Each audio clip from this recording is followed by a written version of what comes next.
The Science of Magic with Gwilda Wiyaka is largely an opinion talk show. All opinions, comments, or statements of fact expressed by Gwilda Wiyaka's guests are strictly their own and are not to be construed as those of the Science of Magic or endorsed in any manner by Gwilda Wiyaka, Relmar McConnell Media Company, its affiliated networks, stations, or employees.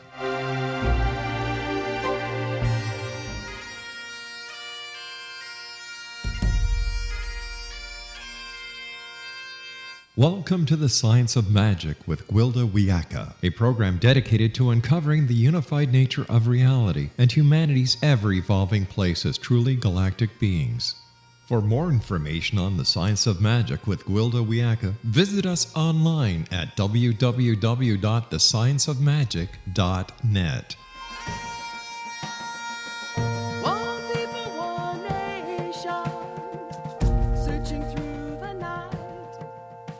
Hello, dear friends, and welcome once again to the Science of Magic, a program combining the science and magic of today's leading topics to uncover new possibilities and co-create new solutions. I'm your host, Gwilda Wiyaka. This hour we'll be exploring voices from the other side. I don't know when I first noticed that other people didn't get messages from nature and unseen sources like I did. I do remember my Irish grandmother, a devout Christian, telling me that while she understood my hearing the Fae, as she called them, I really needed to keep it to myself. Others would not understand and think it the devil's work. That really frightened me. I didn't want to be seen as bad. Yet I could not ignore the almost constant influx of information from the other side. Furthermore, as long as I was careful of my interpretation, the data was always accurate. More than once I avoided disaster by listening to the information that I should have no way of knowing. I did learn to keep my own counsel. I learned very young that people were afraid of me and my messages were not welcomed. When receiving messages that involved the safety of my family, I would address my mother saying something like, "Driving to town today is not a good idea." She would listen and take my advice, never asking questions. Once I overheard an aunt asking my mother why she had listened to the nonsense. Mother simply answered, "Gwilda is like my mother was. She just knows things." Where do these messages come from? Why do some people hear them and others not? Can we all learn to hear messages from the other side? And can we trust what we hear? Our guest this hour, Candice Sanderson, is in a unique position to help answer some of these questions. The author of Reluctant Messengers, Tales from Beyond Belief, Candy has been a clinical and school psychologist for over 40 years. Her life changed in a period of time in August 2013 when she began to receive messages from otherworldly sources. The information was too strong to ignore, and she had to learn to live by another set of rules as her belief system stretched beyond the self-imposed limits of her past. Her website, CandiceSanderson.com. Candy, thank you so much for joining us on the Science of Magic. Gwilda, it's a pleasure to be here. Thank you for having me. I understand you had a life-changing event on your way to work one day. Would you please describe your life before that day? Sure. My life before that day was pretty much ordinary. I'm a psychologist. I get up, I go to work every day. I work hard, I come home, I sit in front of some sort of computer screen, go back to work, do the same thing the next day. There's nothing in my life that is really out of the ordinary until this day in August. It was, I don't know, a real eye-opener for me, and I really didn't expect it, but I was driving to work one day, and all of a sudden I got this beautiful message about a flower. This is early in the morning, 6:15, 6:20, there's not much traffic, and I immediately grabbed for my phone. I thought, I need to record this. This is so, so profound. It was messages, words that weren't my own that were coming through to me. Well, I couldn't find my phone, and I figured it would be better to just try to remember it instead of trying to grab my phone and probably have a wreck. It was a message that didn't come from me. There were words that were being used that I knew were not my own. It was a message about a flower. I heard it, and I also could see the messages. Um, I was told that a flower is a flower. So they took the word flower and hyphenated it. It's a flower of energy. And when it is connected deep into the ground to Mother Earth and it ascends toward Father Sky, it is in perfect alignment. And then it produces a flower. Um, the message went on to say that humans are like a flower. We are flowers of energy. And if we would just allow our energy to flow, we could open up to this, beautiful full potential that we are. Mm. Can you describe what the message sounded like? Was it like your mind's voice or something from outside of yourself? It's so hard to explain. It came to me all at once. Yet I knew that there were individual words. It wasn't like hearing anything, but it was so specific. The first thing I thought of being a psychologist is, good grief, what's going on? Am I hallucinating? Yeah, I've lost it now. I'm Yeah, it's hearing like, boy, voices. yeah, really, that's exactly what I thought. And so my clinical training clicked in, and I just immediately started thinking, okay, is it an auditory hallucination? I didn't have any of the criteria for it. I'm actually pretty stable. Don't have any history of bipolar or schizophrenia in my background. I had a cup of decaffeinated coffee before I went to work. So, that I'm ruling out any kind of psychedelic drugs. And I thought, okay, I'm just going to go with this. Whatever it is, it's a beautiful message. Usually when a person suddenly opens up to messages from the other side, if you will, it's accompanied by an initiatory illness or an accident. Was there any such event in your life prior to the messages?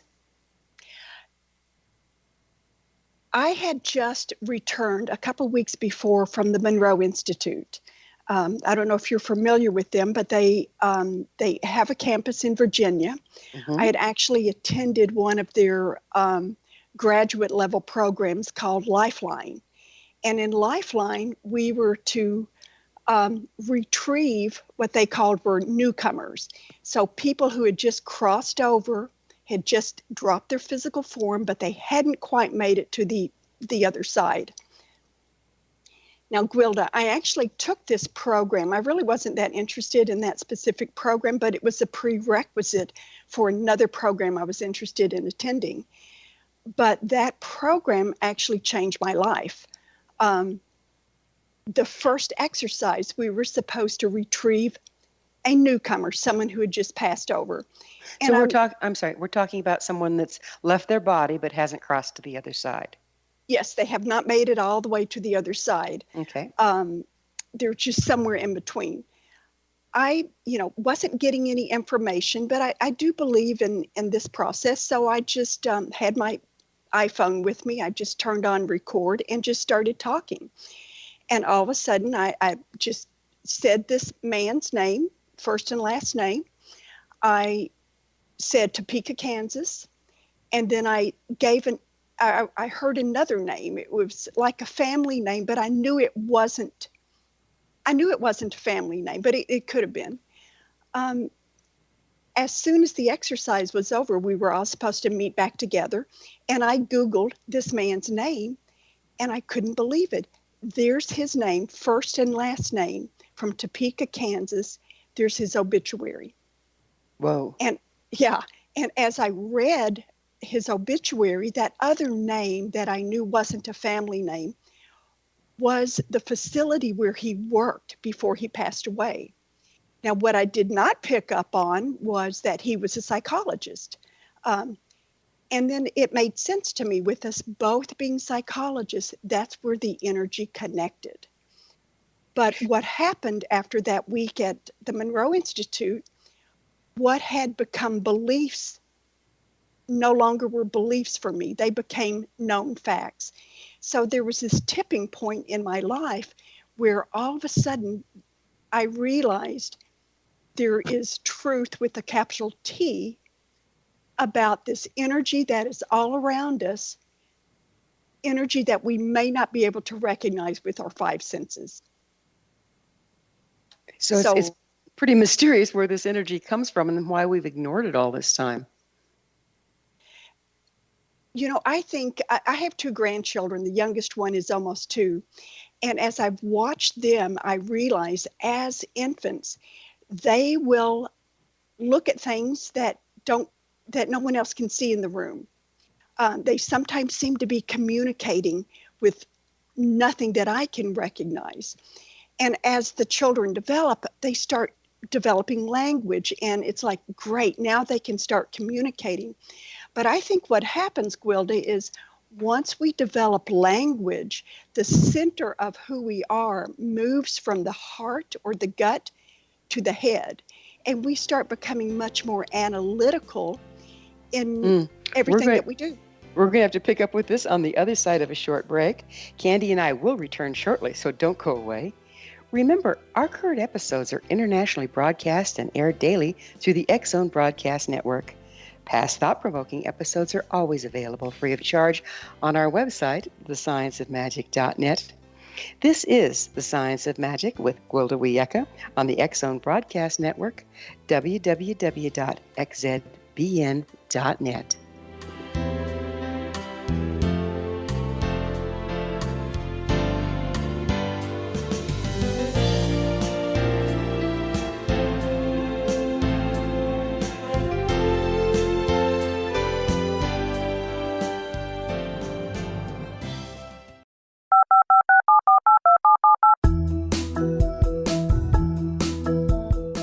Did you know that when you're on the road with limited data or Wi-Fi, you can still listen to the X-Zone Radio Show with Rob McConnell, The Science of Magic with Gwilda Wiyaka, X-1, Dimension X, Space Patrol, and every minute of the X-Zone Broadcast Network by calling 213-401-0080, courtesy of Audio Now. No smartphone, app, or internet needed. It saves your data plan, and it's free if you have unlimited minutes. Call 213-401-0080 to listen on any phone, anytime, anywhere. Remember 213-401-0080 for the best of the paranormal, parapsychology, and sci-fi radio programming anywhere, 24/7, 365. You have heard of the X-Zone? Now watch it on Simul TV, plus 500 video games, live TV channels, free video on demand, worldwide, and more. Does this sound like tomorrow's television? Well, it is, but you can have it today, right now. It is Simul TV. Simul TV offers what the others only wish they could provide. 15 exclusive channels like X-Zone, Sci-Fi, and Horror. We are worldwide. No other provider offers that. 500 built-in video games. No need to have an extra expensive system. We have them included. Free video on demand. Live streaming events from around the world. Interactive online network, and much more. Tomorrow's TV today. Simul TV. Sound too good to be true? Well, it's not. You can have Simul TV today. Sign up at simultv.com. Do it today.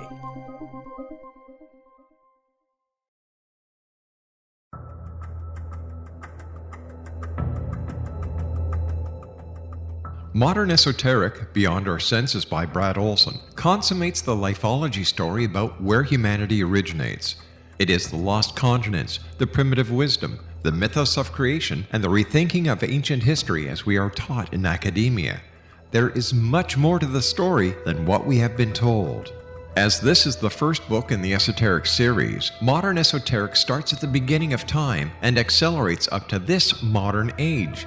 Future Esoteric is book 2 in the series and takes a forward-looking position ahead of today with an open and honest examination of the ET issue and various unexplained phenomena. To discover the writings of author Brad Olson, visit www.bradolson.com. That's www.bradolson.com.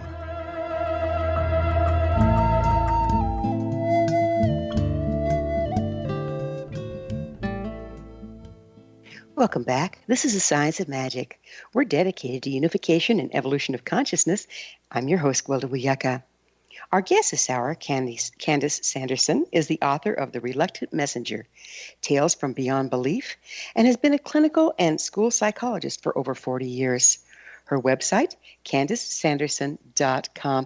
Candice, we were just addressing how children, when they're preverbal, tend to, well, they're kind of like my cat or my dog in that I see them looking at things that I can't see sometimes. They tend to be kind of still connected to the other side, if we will, and we'll go into what the other side is a little later. And you were saying that once they become verbal, or start becoming verbal, they start to disconnect from the heart and go to the mind. Why does that affect their ability to communicate with non-physical beings? Because I think what happens, Gwilda, is they start to analyze. Did I really see that? Did I really hear that? And there might be things that occur that they're not able to recognize with their five senses. When you look at your cat or your animal, they just go with the flow. They are part of everything that they are part of their surroundings. They don't stop and think, what should I do? Or what if I do this instead of that? They are just in the flow of all of the energy that surrounds us. And as children learn to use their language, I see that they quite often will lose contact with their gut instincts. Your heart will never lead you astray. What I would like to see is there to be a better balance where we can use our brains, but then also recognize the wisdom that our heart has and our gut has to guide us in the right direction. Do you think that children lose connection because they're imprinting on their parents' way of taking in information? Well, that is certainly part of it. But, I've been a psychologist for 40 years, and what I've seen is that there are more and more parents that are much more open to their children's psychic abilities than what they used to be. When children might hear something or see something, or perhaps they have an invisible friend, it was not uncommon, 20, 30 years ago for parents to say, that's not real, that didn't really happen. So what happens is they start to question what they know is real. But now there are more and more parents that are encouraging their children to use the abilities that they have. And I think that's a beautiful thing. I'm really glad when I see that happen. Yeah, I think it's going to be our salvation. I work in shamanism, and I have had a lot of parents contact me with, I think my baby just saw auras, or my son has an invisible playmate, but I think it's real. And just people really starting to wake up to the fact that there's more here than what we've been taught over the generations to believe. Do you ever remember having similar experiences as a child? I really don't. I've been interested in psychic phenomenon for as long as I can remember, and mainly it was because of my mother. My mother was very psychic. If she said, I have a feeling about this, it always happened. And that absolutely fascinated me. I can remember her sharing a dream with me once. I had a sister who had been killed in a car wreck. And a couple weeks after she passed away, she came to my mother in a dream and said, Mama, I'll use the name Johnson, Mr. Johnson is with me. And my mother told me about this dream. And later, she told me the next morning. And later that day, when the evening paper came, there was Mr. Johnson's obituary. Mr. Johnson was not a family friend. He was the CEO of a business college my sister had attended. And, I had such a hard time wrapping my brain about about this, what had happened. How could she have a dream that came true about someone who had passed away? But that was a real eye-opener for me. And I realized that there's so much more to this life than what we think we know.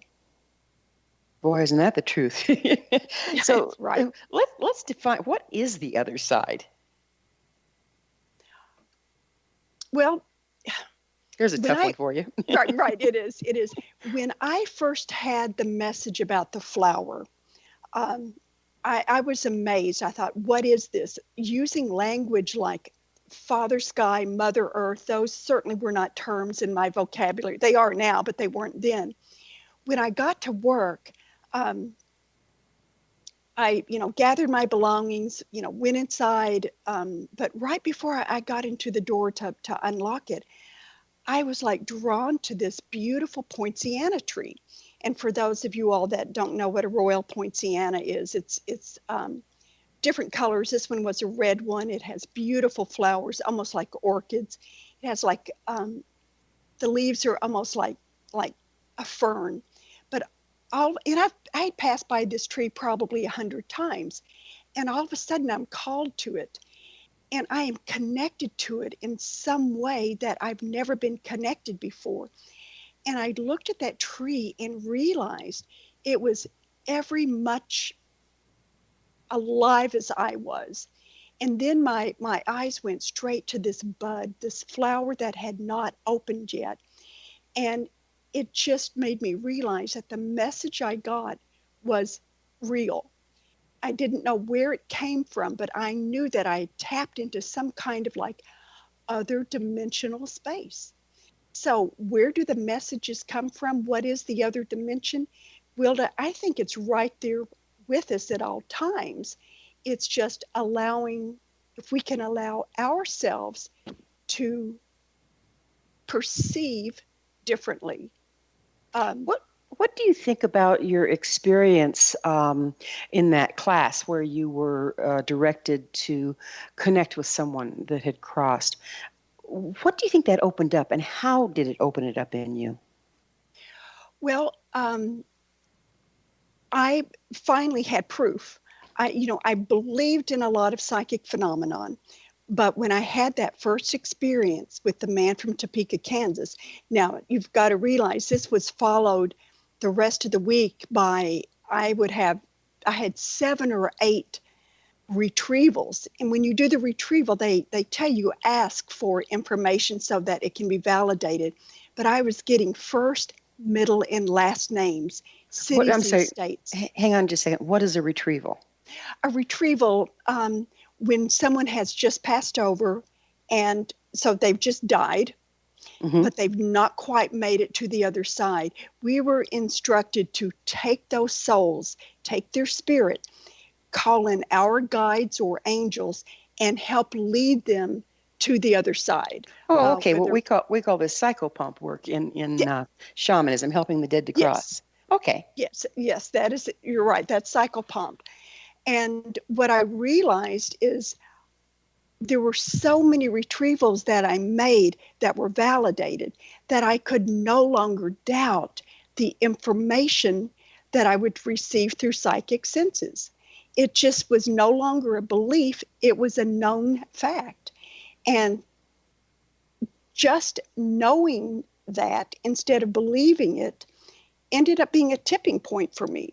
And I think that is what set the groundwork for all of a sudden these messages to spontaneously come to me. But actually, the messages had probably always been coming to me, but it allowed me to be a receiver where I could entertain that the information I was receiving was actually true and from just a source, a whole new universe. I understand you not only hear but see the esoteric information. Would you share a little about that with us? Sure. Let me share an experience. I went to a local church in Fort Myers called the Church of Spiritual Light. They were having a Reiki and crystal bowl meditation. I'd never been before. And as the exercise started, and everyone it's a dim, room, dimly lit. There's a lady in the middle of the room playing crystal bowls, and then Reiki, a form of energy healing. There are 2 Reiki masters, and they go around to each person and do healing on them. Before the exercise actually started, they had soft music playing in the background. And I heard this drum beat. Now, to this day, I don't even know whether there was actually a drum beat in that music or not, but I was given the message that this is the drum beat of Father Sky. And all of a sudden, I see in my mind's eye a portal or a vortex that opens at the top of the room. And I'm looking around like the friends that I came with, and they're just peacefully, resting. And it's like, okay, I guess I'm the only one seeing this. And in comes this large group of Native Americans, and they refer to themselves as the ancestors. They all went to the back of the room and stood. Next came a smaller group, the wisdom keepers of the tribe. They referred to themselves, as the Council of Elders. Now, I'd never heard of that before. No, we're talking spiritual beings showing up, not physical ones, right? Correct. I'm seeing these in my mind's eye. Next came a throng of angels, and they all gathered at the back of the room, again in my psychic vision. Then, well, it looks like we're going to have to take another quick pause. We will return on the other side of this break. Candy and I will continue our discussion, so you stay right there. Don't miss all the wonderful things we have to offer on our website, your resource for creative solutions in a changing world. This is The Science of Magic, scienceofmagic.net, with Gwilda Wiyaka on the X-Zone Broadcast Network, www.xzbn.net.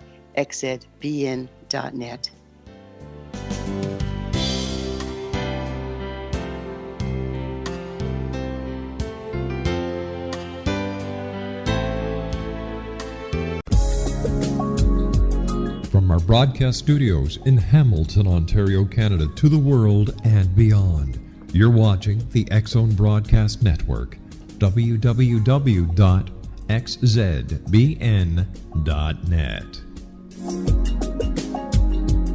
AVS Media Den.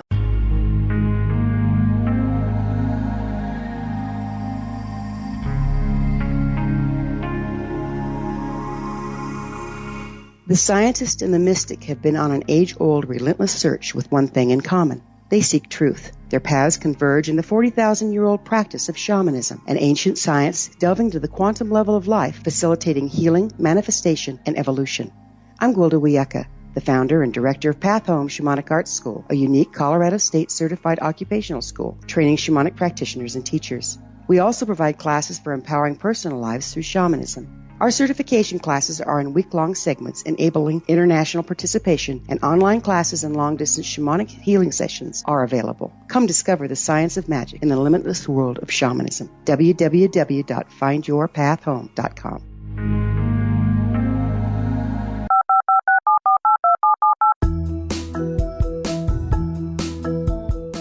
Did you know that when you're on the road with limited data or Wi-Fi, you can still listen to the X-Zone Radio Show with Rob McConnell, The Science of Magic with Gwilda Wiyaka, X-1, Dimension X, Space Patrol, and every minute of the X-Zone Broadcast Network by calling 213-401-0080, courtesy of Audio Now. No smartphone, app, or internet needed. It saves your data plan, and it's free if you have unlimited minutes. Call 213-401-0080 to listen on any phone, anytime, anywhere. Remember 213-401-0080 for the best of the paranormal, parapsychology, and sci-fi radio programming anywhere, 24/7, 365.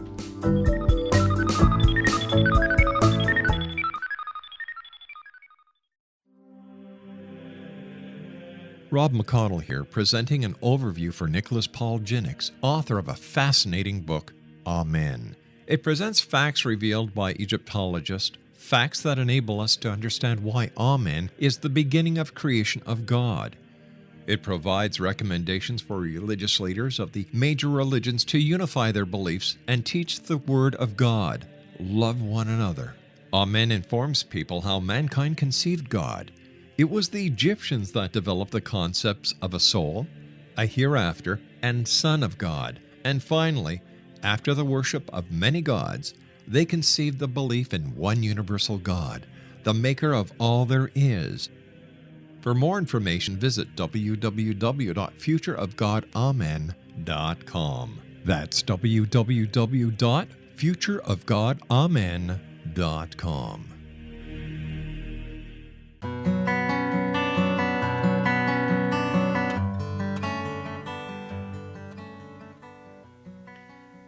Welcome back. This is the Science of Magic, a place where magic and science come together to promote enlightenment.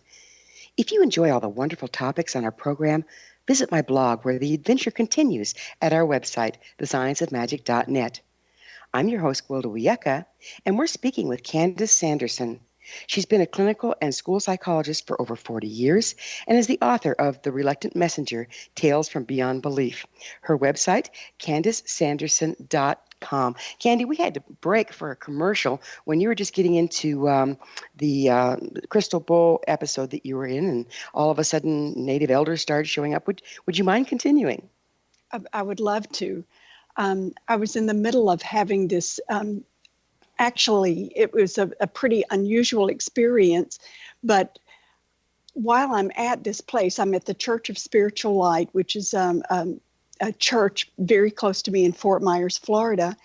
The portal had opened, and in my psychic vision, I had seen the Council of Elders, I had seen ancestors come in, and then I saw a throng of angels come in, and all of these, in my mind's eye, came to the back of the room, and they turned around and faced this portal. As I'm looking up, I see more action in the portal, and out comes a white buffalo calf. It was looked like a newborn. It was totally white. I could see milky blue eyes.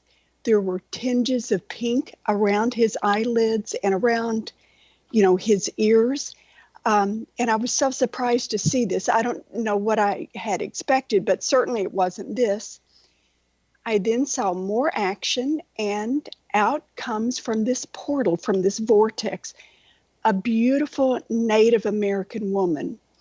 And she starts talking about the white buffalo calf. This was, after all, a healing ceremony with the crystal bowls and the Reiki, the energy healing going around, to each person. Go ahead. Did you have any Native training or background that white buffalo calf woman was part of your history or belief system? Oh, absolutely not. In fact, I didn't even realize until a few weeks later that she was a legend. I grew up in Western Kentucky. I never had any kind of cultural. I knew nothing about Native American philosophy or religion. To me, it was just this beautiful woman coming in with this message about the buffalo. I can still see the way she was dressed. She had on like white tanned skins, I guess of a buffalo. She had fringes on the sleeves and on the bottom of her dress with these beautiful beads. So this was very visual for you. It was very visual. But at the same time, you recognized it was your mind's eye, not your physical vision.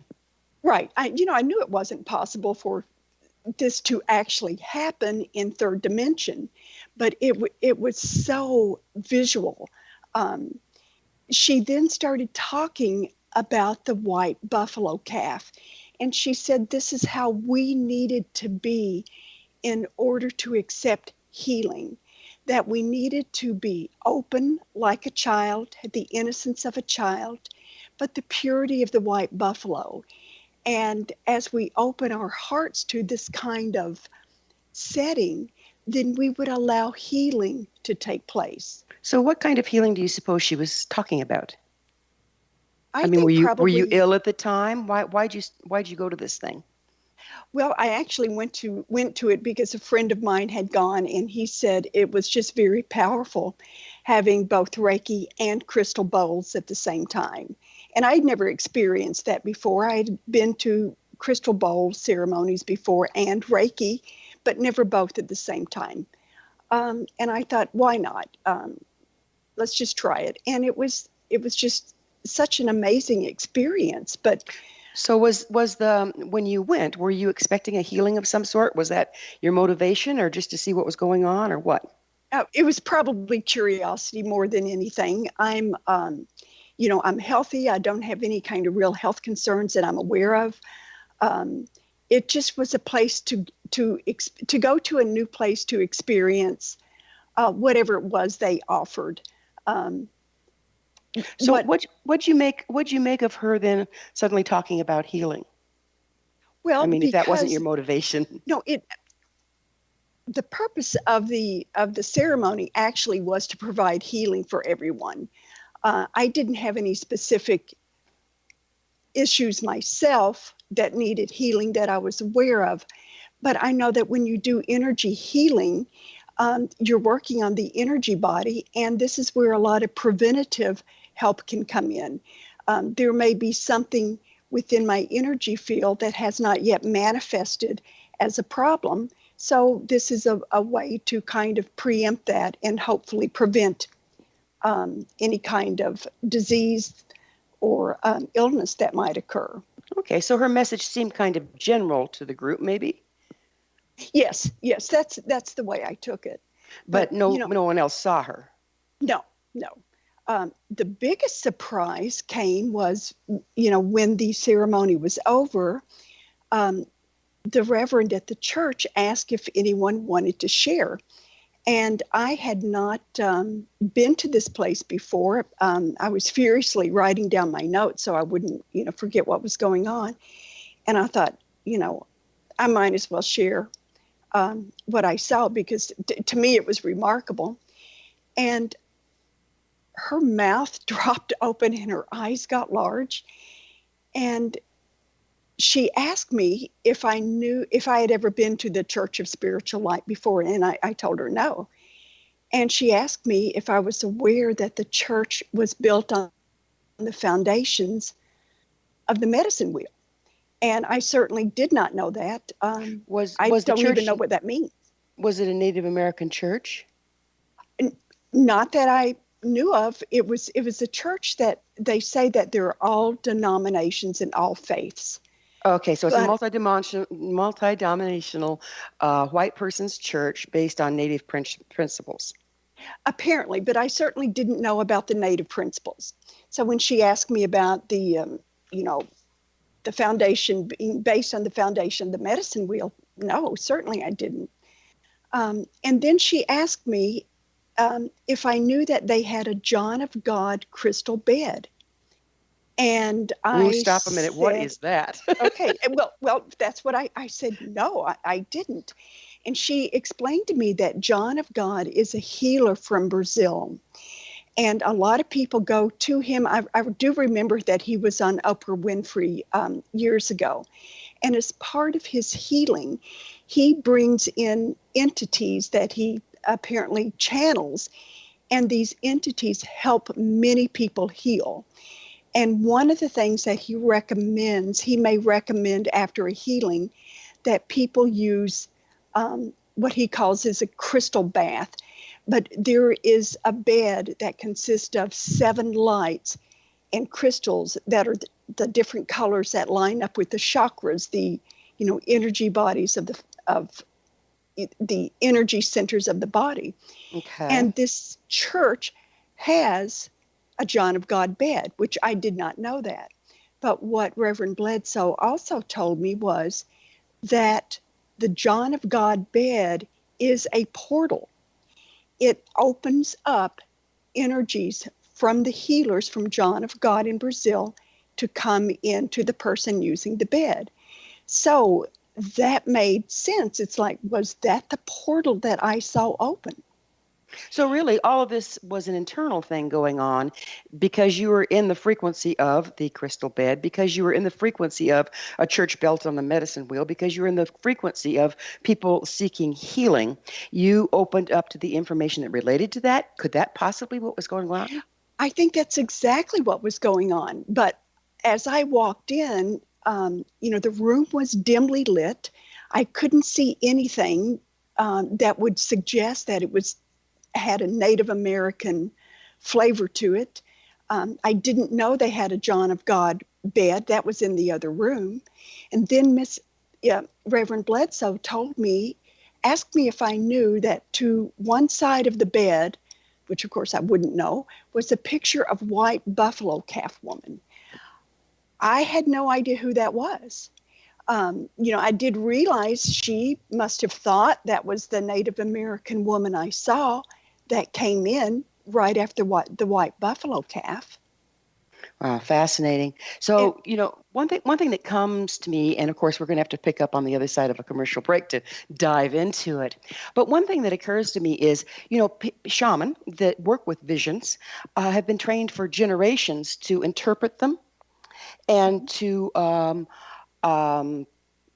make sense of them and see who the messages are for and see if they're literal or metaphorical. Did you have any of that training whatsoever before going into this? No, I didn't. I have attended a few programs at the Monroe Institute, which does talk about, expanding your consciousness and expanding awareness, but training, especially with shamanic things, not at all. I was totally unfamiliar with that. Interesting. Very interesting. Well, we are going to have to take another quick break, and we will return on this very fascinating subject on the other side. Candy and I will be back, so don't leave us now. This is The Science of Magic with Gwilda Wiyaka. Our executive producer is Rob McConnell, and we're coming to you on the wonderful X-Zone Broadcast Network, www.xzbn.net. Don't you dare go away.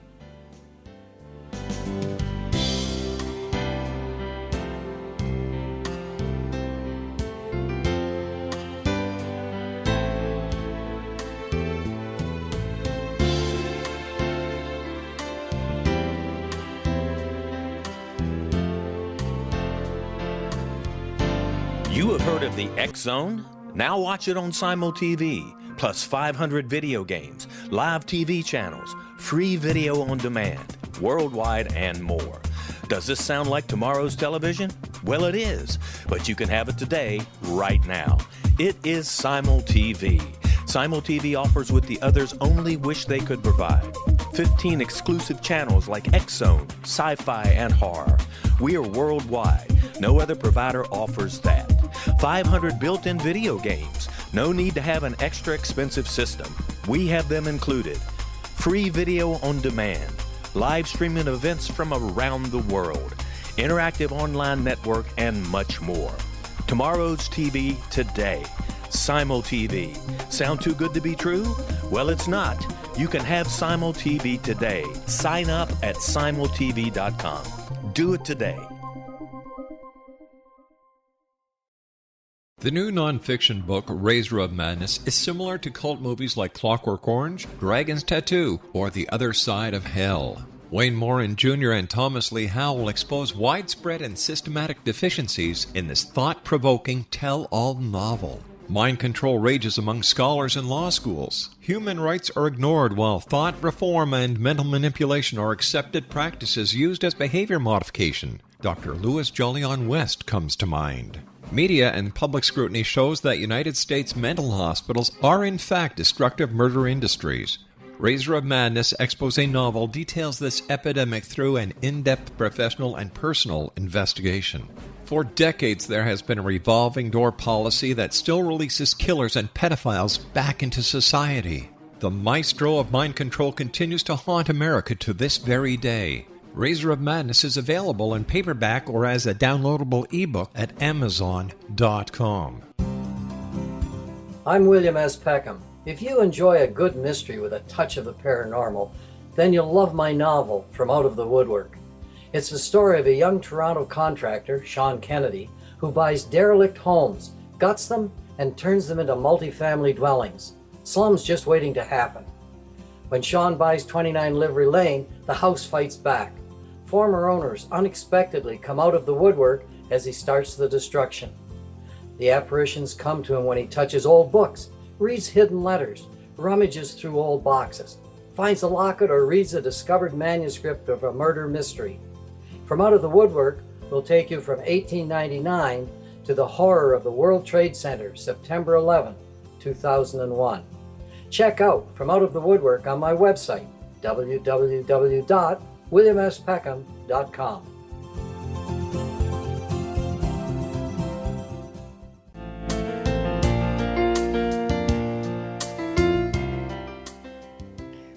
Welcome back. This is the Science of Magic, bringing together gifted people of service to the world. I'm your host, Gwilda Wiyaka. What piques your interest? I always love to hear from my listeners. Email me at info@thescienceofmagic.net and suggest a topic or a guest that's on your mind. I'm sure we'll all enjoy them. Our guest this hour is Candice Sanderson. She's the author of The Reluctant Messenger, Tales from Beyond Belief. Her website, CandiceSanderson.com. Candice, we were talking about how we might get information, but how do we interpret it without training? How do we tell it's valid? And where do you think the information was coming from? In my experience at the Church of Spiritual Light, not being trained as a shaman as you are, I just felt in awe of the experience that I was able to pick up on information that I knew nothing about. I don't know whether it's called by location or whether I'm picking up energy just from the room or whether I'm picking up energy from other participants. But what I found is, as someone who has not really been trained, but who is a novice in this field, I realized I was able to tap into other energy fields. And as I tapped into these fields, information started coming to me. Sometimes it's very specific. Other times I do have to do some interpretation. But after a while, I started getting specific messages from different energy systems. And they shared information with me, such as how does time work? I was shown a vision of creation. I was shown. I'm sorry. When was this? I was still back in the church. Creation. I had a vision of creation a couple of years ago, where I actually saw energy explode, and I saw what was later, I realized was the Big Bang. What was this? I'm sorry. What were the circumstances around you suddenly going into the vision? What were you doing? What was on your mind? It was interesting. I had a lot of energy that I felt like came into me, and I found myself getting up at 3:30 in the morning, which is not like me at all. Oh, so you've been sleeping when this started happening?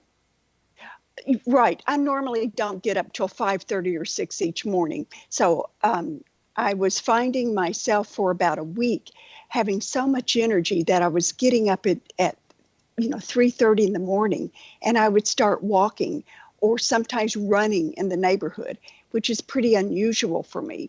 And all of a sudden, I saw this dark energy coming together and forming and then exploding into this brilliant light. And I realized that this was probably what most of us refer to as the Big Bang. What had you decide that? It sounds kind of benign in a way. I mean, it could have been anything. Why do you think it was the Big Bang? Well, a couple of days after that, for several days after that, I started getting more messages about the event and what it meant. I saw it through the eyes of religion, where there was the energy of God, the birth of a son, SUN/SON, that represented Jesus Christ. So wait, birth of a child? Is that what you saw? Not the SUN?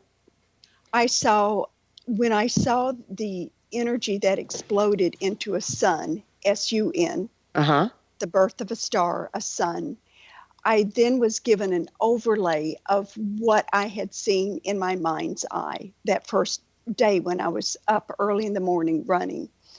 And I was told that the birth of the sun, the S-U-N, represented the birth of the S-O-N, Jesus Christ. Okay, so what do you think that information actually meant? It sounds like a bunch of metaphor to me. I was very surprised, and I wasn't sure what it meant. But the next day, then I saw the same event in my mind's eye through the overlay of science.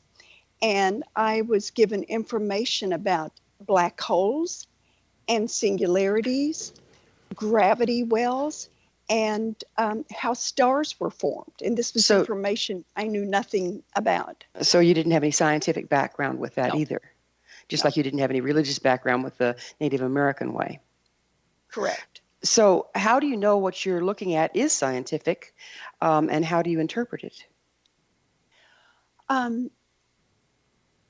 Trust but verify. I was given a lot of terms that I was not familiar with, such as singularities, gravity wells. And I looked that information up later, and I found that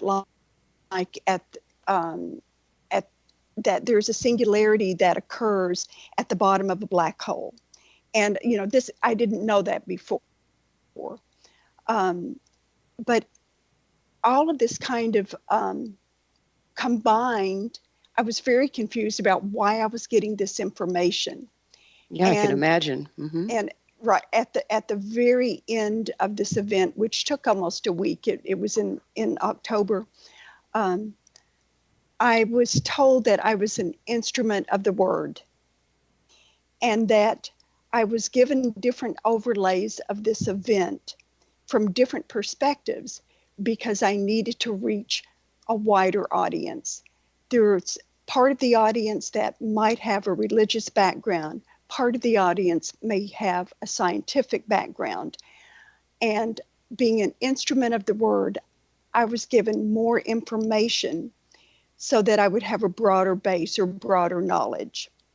So what gave you the impression that this was not just for you, just for your progression in spiritually, if you will, but rather to be shared with people?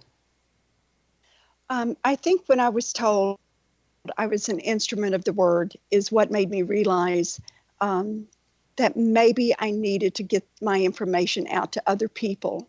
And for those who might be at the point in their life that they are seeking additional knowledge, that this might be useful to them. When I got the information about me being an instrument of the word, that sounded really familiar to me, and I looked it up, and then I realized it was from St. Francis of Assisi. Lord, make me an instrument of thy peace. Okay, so if that's the case, then how long ago was that? Well, it was in October 3 years ago. And when I looked up the date, that actually was the date of the feast of St. Francis, the date that this occurred. So since then, have you made an attempt to get any training to help you interpret metaphorical information, spiritual information? Not specifically, other than I do try to attend at least once a year a program at the Monroe Institute. And that is just one, a place where you can really expand consciousness and awareness. So what's the Monroe Institute? The Monroe Institute is in Faber, Virginia, and it's a place where you can go for a week-long program at a time. And they work with binaural beats, and they're using sound technology to expand your consciousness and expand your awareness. It's not really, Bob Monroe was an explorer of consciousness for many years, and he used sound technology to help people expand their awareness beyond what the five physical senses can measure. Okay, so that helps you expand what you're able to sense, but it sounds like you were already getting pretty expansive. What helps you interpret it so that if you're sharing information, it's valid rather than mixing metaphor and literal? everyone's perception, many people can witness one event and their perceptions will differ according to how they saw that specific event. I feel like my book is something that I can offer as my experience. And some people may relate to it. Other people may not. But I feel like I will share my experiences, and those that are called to resonate with it will. Okay, so what would you suggest? What's somebody looking for if they're going to buy your book? A journey of an ordinary person who, without training, has had some remarkable experiences happen. And most of these experiences are beyond what the physical senses can measure.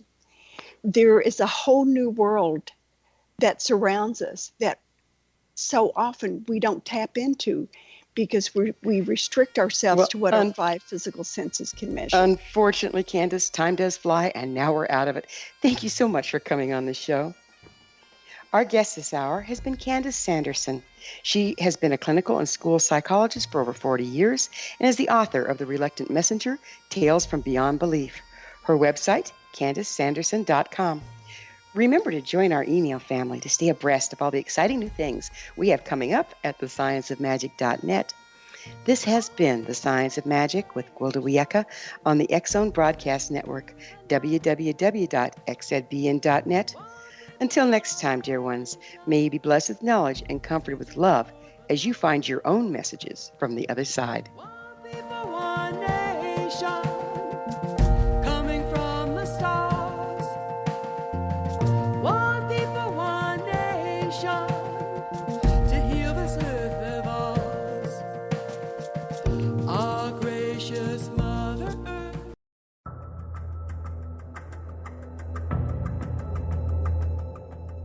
Modern Esoteric, Beyond Our Senses by Brad Olson, consummates the lifeology story about where humanity originates.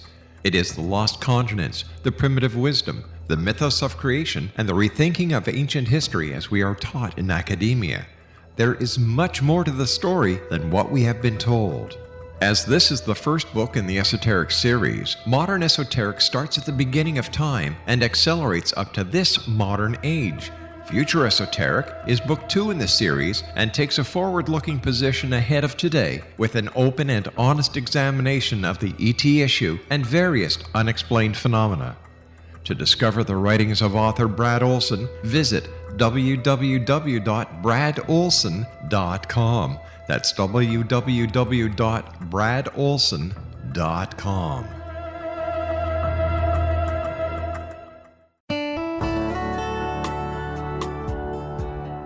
Are you or is someone you know struggling with addictions, depression, anxiety, relationships, low self-esteem, lack of confidence, grief, success, and prosperity? Do you know that your subconscious belief plays a big role in the outcome of your hard work?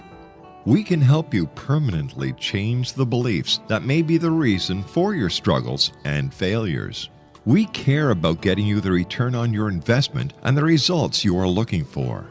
We can help you be free of the limitations of your past and in realizing your highest potential. We work with people by phone and Skype. For more information, visit us at www.ritasoman.com. That's www.ritasoman.com.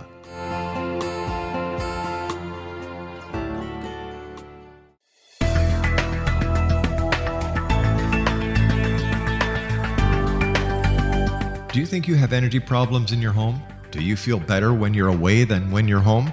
Joey Korn is a global leader in the world of dowsing who specializes in personal energy clearing and space clearing. He can help you create an ideal energy environment in your home no matter where you live in the world. Learn about his remote spiritual house cleaning services and much more at www.dowsers.com. You can get Joey's book, Dowsing, A Path to Enlightenment, as well as other dowsing books and tools, Kabbalah books, and Walter Russell books. Joey's work is really amazing. Go to dowsers.com right now. That's DOWSERS.com or call 1-877-DOWSING. That's 1-877-369-7464.